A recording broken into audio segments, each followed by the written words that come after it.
National institute of diseases Karachi کے تعاون سے چلڈرن اسپتال لاہور میں پہلا بون میرو ٹرانسپلانٹ کامیابی کے ساتھ مکمل کر لیا گیا۔ تھیلیسمیا میں مبتلا 2 سالہ بچے کا بون میرو ٹرانسپلانٹ چلڈرن اسپتال لاہور کے ڈاکٹروں نے انجام دیا۔ NIBD کے میڈیکل ڈائریکٹر ڈاکٹر طاہر شمسی کی زیر نگرانی پہلا بون میرو ٹرانسپلانٹ کیا گیا۔ اس موقع پر چلڈرن اسپتال کے میڈیکل ڈائریکٹر پروفیسر احسن و حیدر راٹھور اور ڈین پروفیسر مسعود صادق نے پریس کانفرنس سے خطاب کرتے ہوئے کہا کہ کئی سال کی انتھک کوشش اور حکومتی سرپرستی کے نتیجے میں آج ہم اس مقصد میں کامیاب ہوئے ہیں۔ انہوں نے کہا کہ مریض اور اس کا ڈونر تیزی سے صحت یاب ہو رہے ہیں۔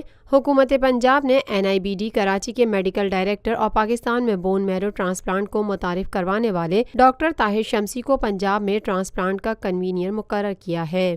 ڈاکٹر شمسی نے اس موقع پر بتایا کہ اس طریقہ علاج میں سگے بھائی بہن کی مریض کے ساتھ ٹیشو میچنگ کر کے ڈونر کو بے ہوش کرنے کے بعد اس کی ہڈیوں سے 200 تا 250 ملی لیٹر ہڈی کا گودا حاصل کر کے مریض کی ہڈیوں میں منتقل کیا جاتا ہے۔ گودے میں موجود ایٹم سیل مریض کی ہڈیوں میں جڑ پکڑ کر 15 تا 21 دنوں میں نیا شفاف خون بنانا شروع کر دیتے ہیں، جبکہ 7 تا 8 ہفتے میں مریض شفایاب ہو جاتا ہے۔ NIBD کے ڈائریکٹر نے مزید کہا کہ دنیا بھر میں اس علاج کی کامیابی کی شرح 70% ہے۔ پاکستان میں NIBD اور آرمی اسپتال میں کامیابی کی شرح بین الاقوامی سطح کے قریب ہے۔ پہلا ٹرانسپلانٹ 95 میں کیا گیا۔ نجی طور پر اب تک 200 ٹرانسپلانٹ کیے جا چکے ہیں، تاہم سرکاری سطح پر یہ پہلا ٹرانسپلانٹ ہے۔ واضح رہے پاکستان میں ہر سال 10,000 مریضوں کو اس علاج کی ضرورت ہے۔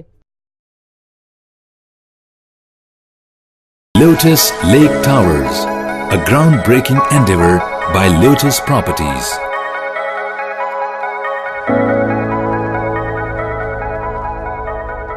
یہ ہے خبر کا جہاں اور آپ دیکھ رہے ہیں TNN TV۔